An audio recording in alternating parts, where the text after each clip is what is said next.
우리가 지난 시간에는 믿음의 의로 말미암아 상속자가 된 사람의 받는 혜택과 자유에 대해서 나누었습니다. 상속자는 하나님의 것이 다 자기 것처럼 여기게 됩니다. 노예나 싹고는 내가 이렇게 일했는데 하면서 보상이 없으면 하나님을 원망합니다. 그러나 하나님의 자녀는 보상이 있든 없든 그것과는 전혀 상관이 없습니다. 그래서 하나님의 자녀는 세 부분에서 자유를 얻는다고 했습니다. 첫째는 율법으로부터의 자유입니다. 두 번째는 자발적으로 순종하는 자유입니다. 세 번째는 해도 되고 안 해도 되는 아디아포라로부터의 자유입니다. 이것을 통해서 율법을 버리는 것이 아니라 하나님께 자발적으로 순종하는 기회로 삼는다는 것을 지난 시간에 나누었습니다. 오늘은 하나님의 상속자로서, 하나님의 자녀로서 율법에 대해서 어떤 태도를 가져야 하는지를 나누겠습니다.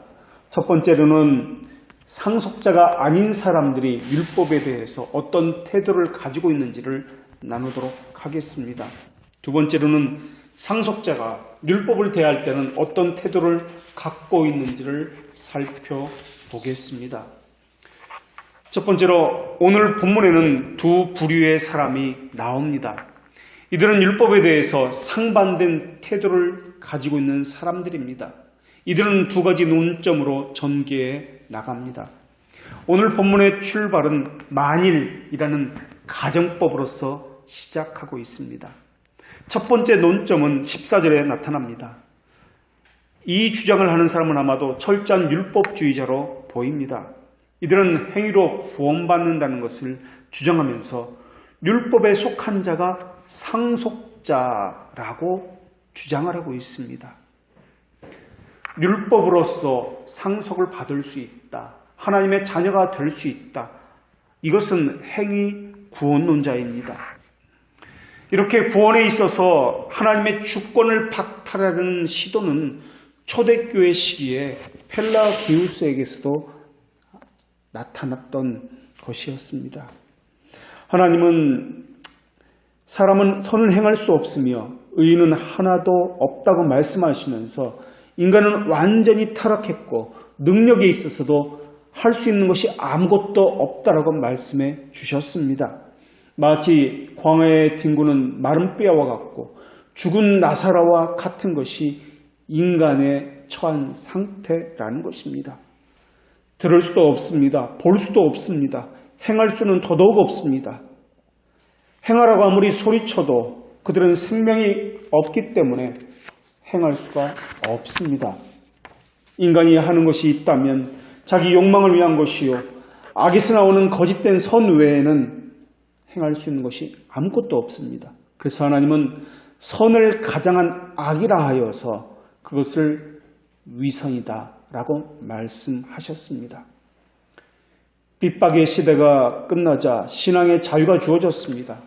그리고 국교가 되자 사람들이 교회로 밀려들기 시작했습니다.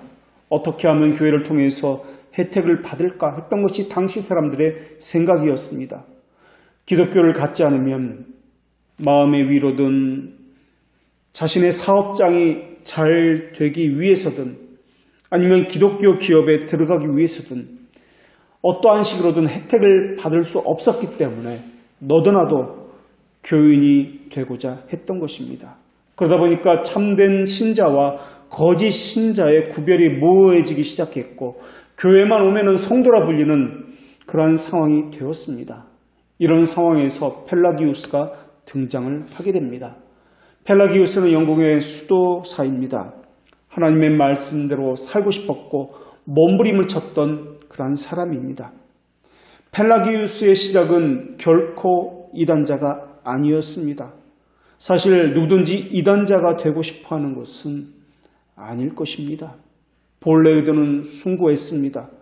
그 의도를 성취해 가는 그 과정에서 잘못되면서 이단이 되곤 합니다.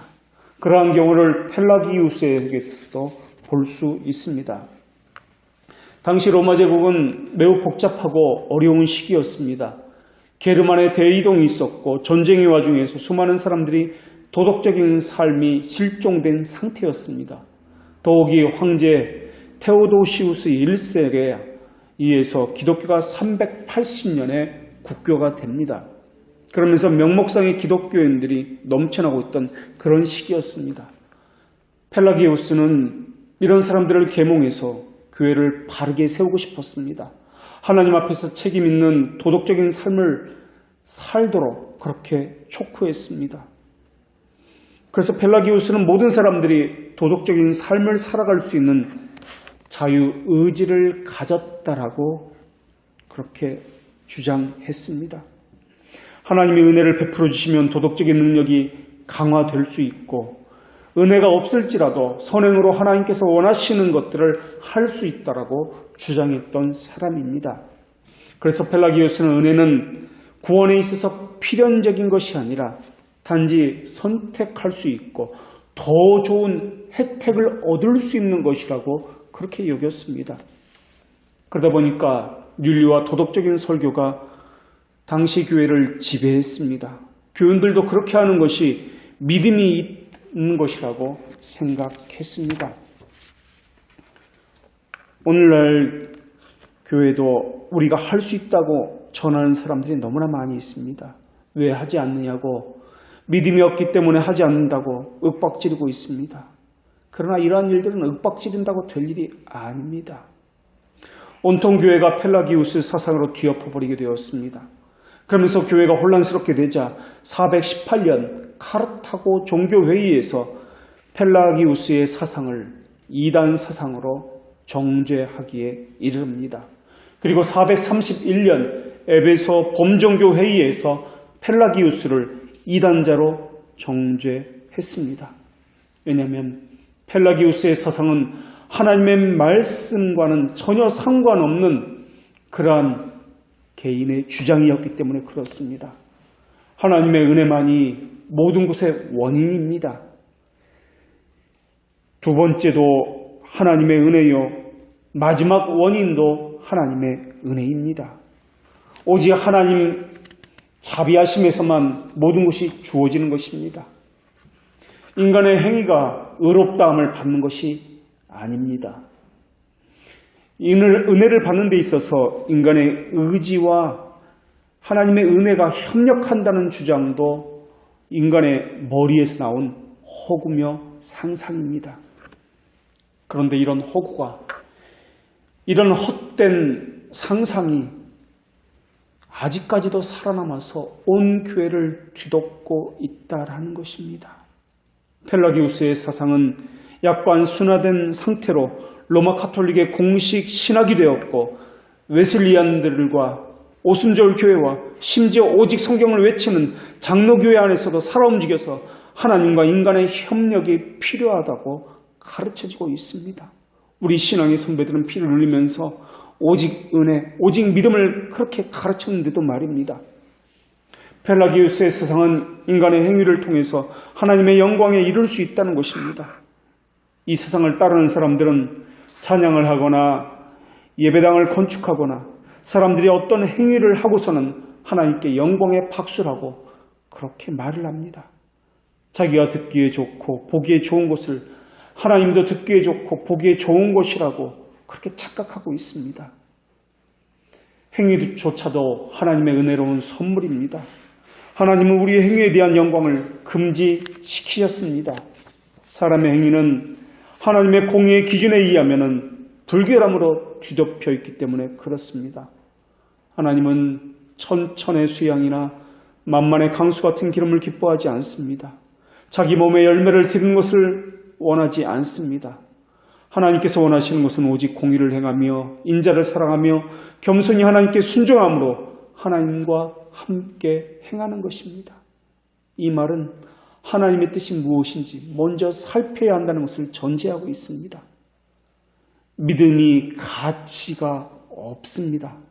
믿음도 도구에 불과하다는 것을 잊어서는 안 됩니다. 그 모든 것들은 하나님의 자비하심에 의해서 이루어지는 것입니다.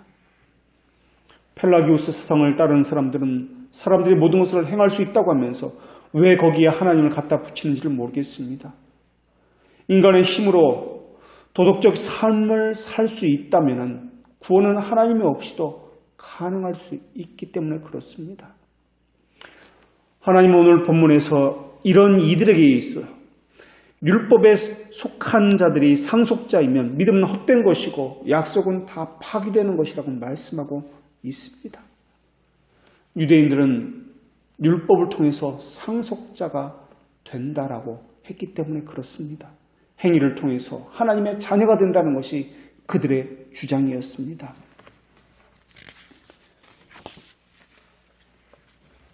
그러면서 하나님은 유대인들이 율법의 목적을 잘못 이해하고 있다고 말씀해 주셨습니다. 하나님의 자녀가 되는 것은, 상속자가 되는 것은 율법을 지킴으로써가 아니라 예수 그리스도를 믿는 그 믿음으로써라는 것입니다. 하나님은 유대인들이 율법의 목적을 잘못 이해함으로써 초래하는 결과를 직시하라고 말씀해 주셨습니다. 유대인들은 율법의 본래 목적과는 상관없이 율법을 구원의 수단이라고 믿고 있었습니다. 그래서 유대인들은 하나님의 은혜를 행위로 바꾸어 버렸습니다. 유대인들의 율법주의적인 이러한 생각은 자신들에게 유리한 방향으로 율법을 재구성하기 시작했습니다. 그리고 아브라함의 언약까지도 재해석해 내기 시작했습니다. 그러면서 율법을 준행하는 것이 언약 백성이 되는 조건이라고 말하기에 이르렀던 것입니다. 교회에 순종하는 것이 믿음이 좋은 것이라고 여겼던 중세와 마찬가지입니다. 열심히 봉사하고 열심히 섬기고 그것이 복받는 길이고 그렇지 않으면 저주받는 것이라고 협박을 했던 것이 중세의 모습입니다. 교회를 비판하면 3대까지 저주를 받고 누구는 암으로 죽고 누구는 사업이 망한다고 협박을 하고 있습니다. 우리는 분별과 비판을 구별해야 합니다. 정확한 분별을 할 수 없으면 바른 신앙을 가질 수 없다는 것을 기억해야 합니다. 옳고 그름을 판단하는 능력을 갖추어야 합니다. 성경에서 비판하지 말라는 말이 아니라 함부로 근거 없이 정죄하고 심판하지 말라는 말입니다. 정당성을 가지라는 말이고 바르게 사용하라는 말입니다. 우리의 기준과 정당성은 무엇입니까? 바로 항상 성경입니다. 그러나 유대인들은 자기가 세운 것을 기준으로 삼았습니다.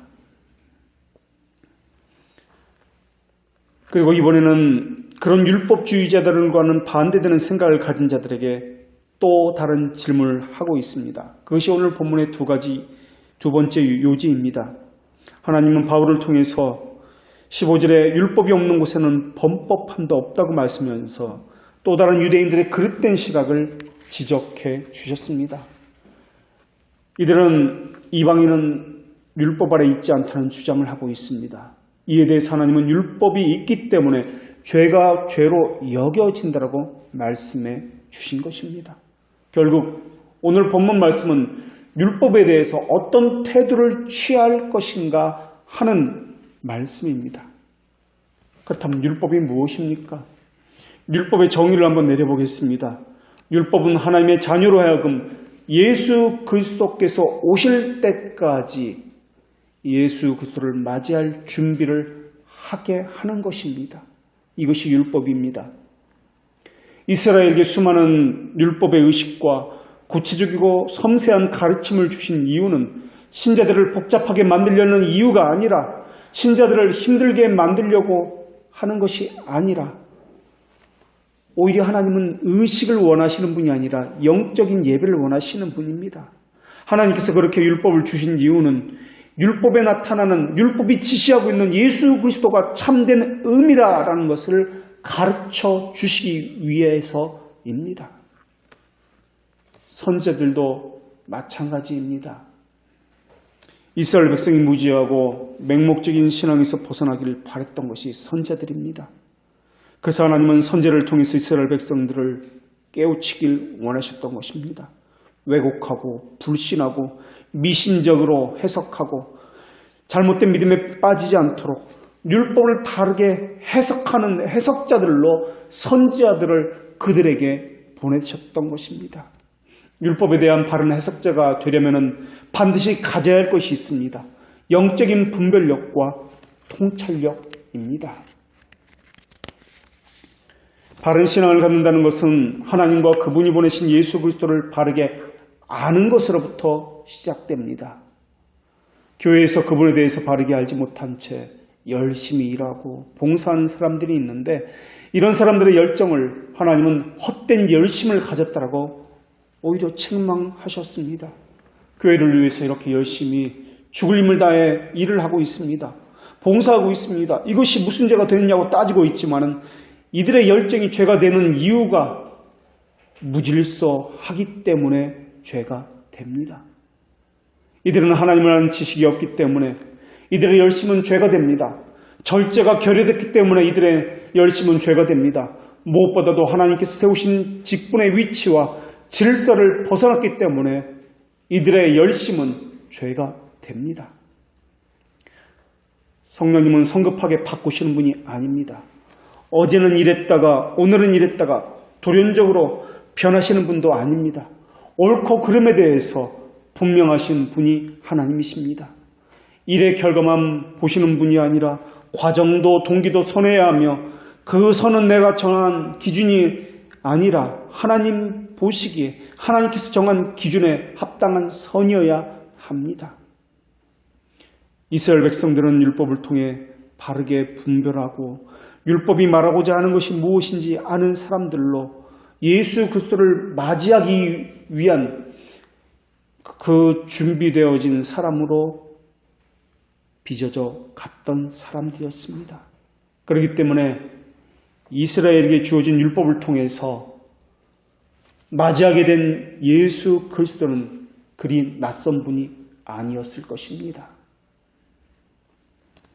그런데 어떤 사람들은 율법은 복잡하다, 힘들다, 우리를 올가매는 것이고 고통스럽게 하는 것이다, 그렇기 때문에 의식은 단순하고 예배는 단순해야 된다고 이야기합니다. 그들이 율법의 복잡한 의식을 싫어하는 이유는 율법이 말하고자 하는 궁극적인 그 목적, 그것에 관심을 가지지 않은 자들이기 때문에 그렇습니다. 율법의 궁극적인 목적이 무엇입니까? 바로 예수 그리스도십니다. 율법의 목적은 하나님께 예배하는 자들을 더욱 훈계시켜서 하나님께서 받으실 만한 합당한 예배를 드리도록 하기 위함이었습니다. 이스라엘을 하나님의 자녀로 삼으신 이유도 그렇습니다. 그들을 제사장의 나라가 되게 하기 위함이었습니다. 제사장 나라가 된다는 것은 예배와 관련이 있다는 말입니다. 이스라엘 백성이 제사장 나라가 된다는 것은 짐승의 피보다도 더 위대하고 탁월한 속죄제물이신 예수 그리스도 없이는 얻을 수 없다는 그런 말입니다. 왜냐하면 율법이 궁극적으로 말하고자 하는 것은 참된 중보자요 참된 대제사장이신 예수 그리스도였기 때문에 그렇습니다. 이런 의미에서 성경은 우리에게 너희는 택하신 족속이요 왕같은 제사장이라고 말씀하고 있는 것입니다. 혈통적 이스라엘이 아니라 이제는 영적 이스라엘을 왕같은 제사장이라고 말씀하십니다. 이 말씀은 혈통적 이스라엘보다 이제 더 많은 것을 얻었다, 궁극적인 것을 얻었다라는 것을 의미합니다. 그들은 제사장이며 영적인 왕적 영예를 지니고 있습니다. 율법에 계시된 중보자를 얻었기 때문에 그러하며 그분의 이름으로 하나님의 보좌에 담대하게 나아갈 수 있게 되었기 때문에 그러합니다. 그런 의미에서 율법에 대해서 자유자가 되었다는 의미이지 율법을 아예 버렸다는 의미로서 자유자가 되었다는 의미가 아닙니다. 율법이 궁극적으로 말하고 있는 예수 그리스도를 우리가 얻었다라는 말입니다. 그래서 율법을 통해서는 자신의 죄를 깨달아 비참함을 느끼게 되고 욕망을 억제하게 되고 결국 예수 그리스도께 인도함을 받게 되는 것입니다. 율법을 통해서 예수 그리스도께 인도함을 받지 못하면 율법은 한낱 쓸데없는 행위에 불과하게 될 것입니다. 그런 의미에서 자유함을 얻은 것이지 율법을 아예 버리라는 의미에서 자유함을 말하고 있는 것이 아닙니다. 힘써 여호와를 알자라는 이 단어, 알자라는 단어도 우리가 이미 배웠듯이 노라는 단어가 아니라 어크날리지라는 단어라고 우리가 배웠습니다. 삶에서 늘 하나님을 인지하며 사는 것을 의미합니다. 하나님이 원하시는 것은 의식이 아니라 삶에서 하나님을 인정하는 것을 말하는 것입니다. 매사에 무엇을 하든지 하나님과 함께 하는 것. 이것이 바로 율법이 말하고자 하는 것입니다. 그런 의미에서 우리는 하나님 앞에서 어떤 종교적인 의무에도 얽매여 있지 않습니다. 우리의 관심은 율법이 아니라 우리 양심에 관한 법이기 때문에 그렇습니다. 그래서 때로 우리는 그런 율법을 이용하기도 하고 때로는 그런 율법을 이용하지 않기도 합니다. 이런 자유를 알지 못하면 우리의 양심은 결코 평안히 쉴 수 없게 될 것입니다. 율법에 얽매이게 될 것입니다. 율법에서 끊임없이 잘못된 해석을 하게 되면서 미신도 만들어지게 될 것입니다. 어떤 사람들은 먹는 것과 옷 입는 문제로 이것을 경박하다, 이것은 사람의 자유다 하면서 논쟁을 하고 서로를 향해서 몰상식하다 여기기도 합니다. 내가 내 돈 주고 산 건데 당신이 뭔데 그래? 그러면서 골프를 치든 외제차를 타든 당신이 상관하지 말라고 이야기합니다. 회사도 그렇고 교회도 그렇고 사장이 자기 마음대로 한다라고 그들은 생각합니다. 이것은 자유가 아니라 방종입니다. 우리는 진리가 아닌 문제에 대해서는 약한 형제를 생각하고 자유를 남용치 말라는 원칙 아래에 있습니다. 양심의 자유는 내 마음대로 할 수 있다는 것을 말하고 있지 않습니다. 다른 사람에게 그것이 상처가 된다면 내려놓아야 하는 자유를 이야기하고 있습니다. 어떤 사람은 주일에 밥을 사 먹는 것에 대해서 양심이 찔림을 받습니다. 한때는 어느 교단에서는 주일에는 아무것도 하지 못하고 차도 타지 못하게 했습니다. 밥을 사 먹는 것에서 양심이 찔리는 사람은 그것이 좀 더 발전하면은 주일에 밥을 하는 것에 대해서도 양심의 찔림을 받게 될 것이고 결국에는 주일에는 밥을 안 먹는 것이 하나님의 뜻이라면서 거기까지 나아갈 수 있게 될 것입니다. 또 어떤 사람은 여기만 하나님이 계시는가 하면서 어디서든 예배할 수 있지 않느냐고 이야기하게 될 것입니다. 그렇다면 이렇게 묻고 싶습니다. 예배드리는 장소는 누가 정하는가 하는 것입니다. 내가 원하는 장소를 내가 정할 것인가, 하나님이 원하시는 장소에서 할 것인가 하는 것입니다. 물론 교회는 건물이 아니라 한 믿음을 가지고 한 믿음의 고백을 하는 지체들의 모임을 이야기합니다. 그러나 어떤 사람은 자기가 예배드리는 장소를 정할 수 있다라고 생각을 하고 있습니다. 하나님과의 언약을 잊어버리고 어디서든 일하고 생각을 합니다. 그들의 논리는 하나님은 어디서든 계시기 때문에 어디서든 예배만 드리면 되는 것 아니냐라고 하는 것입니다. 어떤 사람은 정한 교회도 없이 여기저기 한 주는 이곳, 그 다음 주는 이곳 하면서 떠돌면서 예배를 하고 있습니다.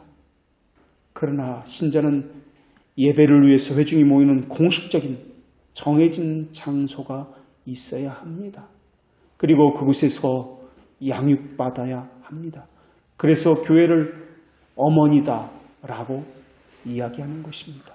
또 어떤 사람은 예배를 왜 꼭 주일을 이어야만 하느냐라고 반문합니다. 다른 날은 왜 안 되냐고 이야기합니다.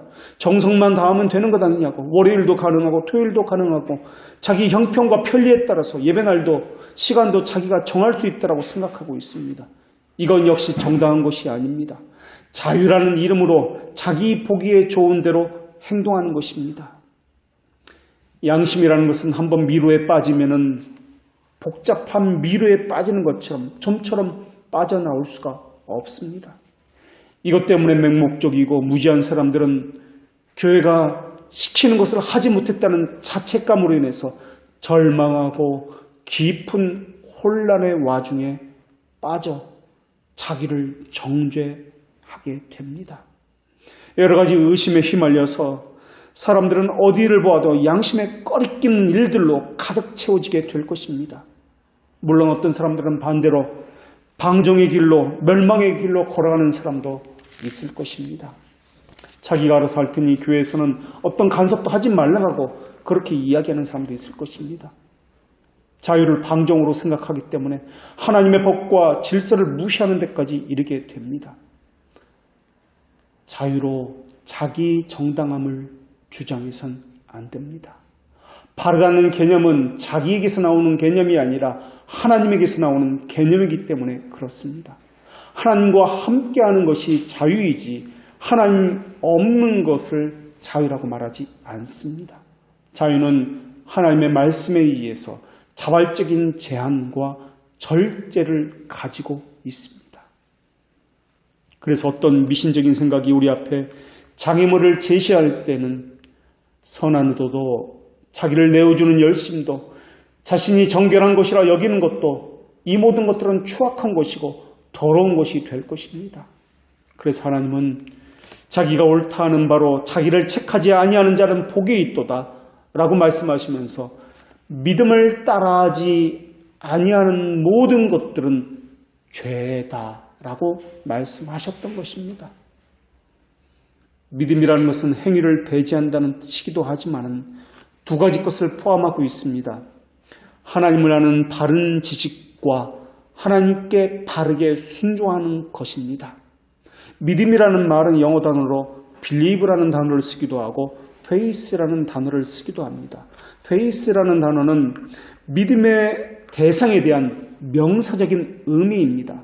그리고 이 believe라는 단어는 믿음의 방법에 초점을 맞춘 동사적인 의미입니다. 그래서 바른 믿음이라는 것은 믿음의 대상이 어떤 분인지에 대해서 그리고 그분에게 어떻게 순종하는지에 대해서 이것이 분명하고 선명하게 드러나야 합니다. 믿음이 대상이 어떤 분인지는 삼위일체 하나님과 그분의 속성에 관한 것이요. 어떻게 믿을지는 우리가 무엇을 따라야 하고 어떻게 순종해야 하는지에 관한 것입니다. 이 둘 중에 하나라도 없으면 우상 숭배라고 이야기합니다. 그래서 성경은 이 두 가지를 우리에게 가르쳐주고 있습니다. 하나님이 어떤 분인지와 그 하나님께 어떻게 순종하는지를 말입니다. 하나님은 하나님의 자녀에게 율법을 장벽으로서가 아니라 방어물로서 주신 것입니다. 우리를 감금하기 위해서가 아니라 보호하기 위해서 주신 것입니다. 순종은 따분하고 힘들고 귀찮은 것이 아니라 하나님의 은혜에 참여하는 것이요 영광에 이르는 길입니다. 하나님의 자녀는 순종을 할 때 절제 없이 죽을 똥살똥하지 않습니다. 마음의 자발적인 응답으로서 덕과 질서 가운데서 그것을 행합니다. 그러나 어떤 사람은 자기 열심으로 절제 없이 진리에 근거하지 않고 무조건적으로 행합니다. 그들의 섬김은 습관적입니다. 자기 보기에 좋은 대로 하는 것입니다. 그것은 새로운 피조물과는 전혀 상관없는 행위입니다. 그들이 가진 윤리와 도덕은 철저히 사탄의 형상 아래 있는 것입니다. 그들은 율법에 관한 글자 하나하나 가진 적이 없습니다. 일시적인 격통이나 갑작스러운 충동에 의해서 일은 할 수 있을 것입니다. 그러나 그것은 진정으로 하나님과 함께 행하는 것이 아닙니다.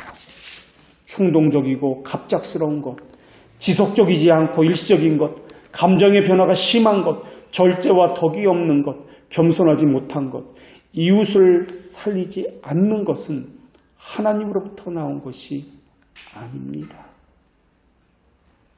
우리는 자유자입니다. 모든 것에서 자유로우나 하나님으로부터 멀어지는 것은 자유자가 아닙니다.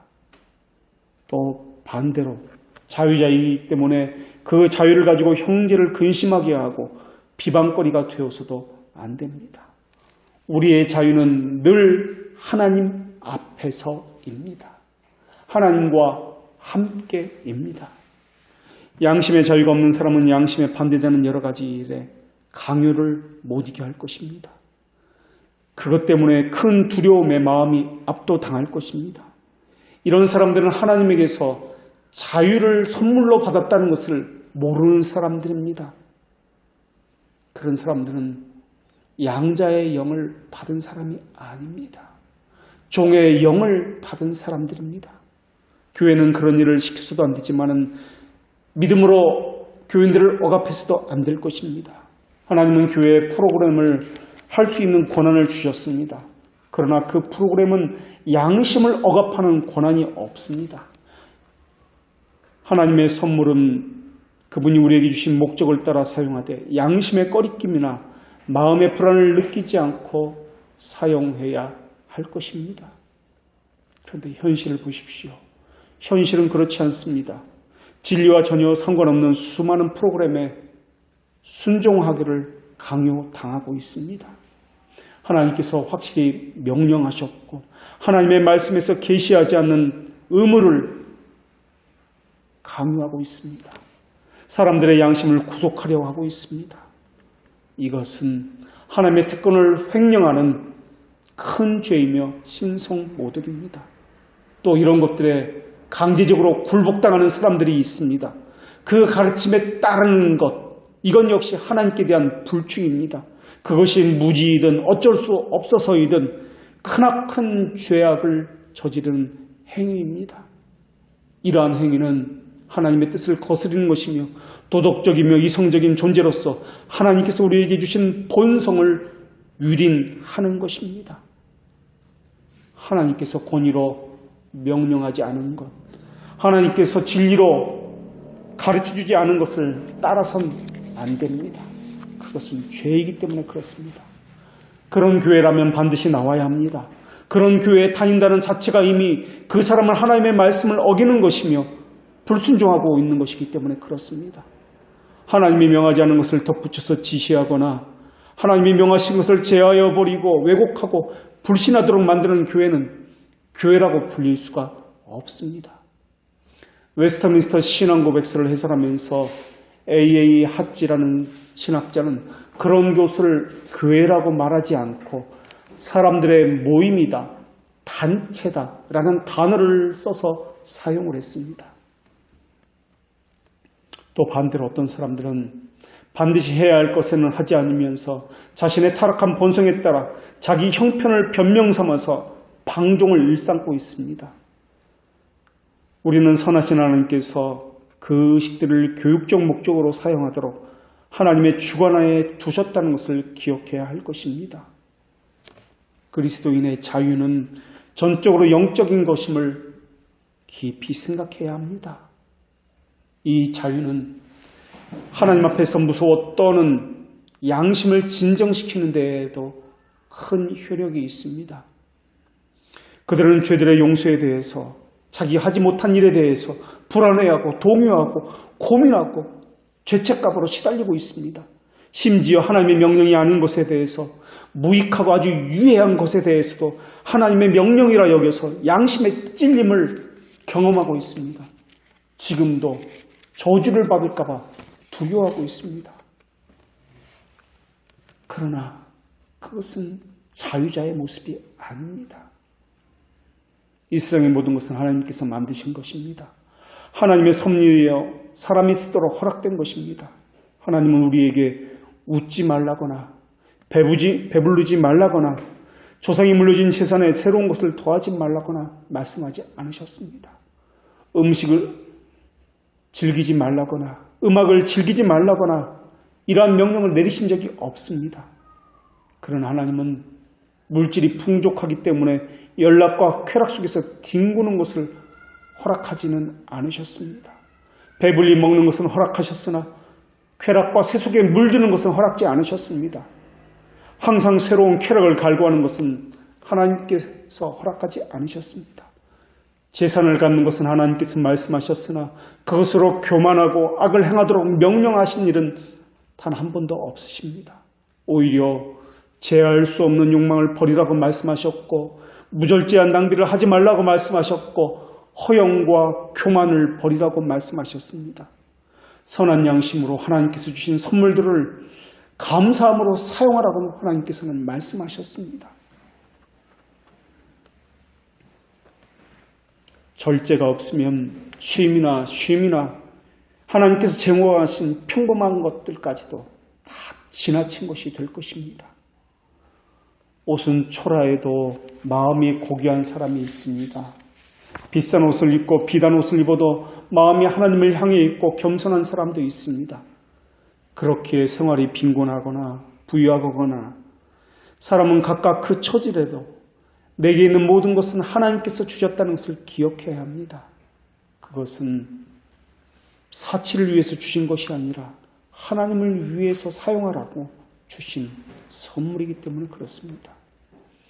그리스도인의 자유의 법칙은 어떤 형편에 있더라도 만족할 줄 알며 낮아질 줄도 알며 높아질 줄도 알며 어떤 형편에 있더라도 배부르거나 풍족하거나 궁핍하거나 모든 형편에 감사함으로 자족하는 법을 배워야 합니다.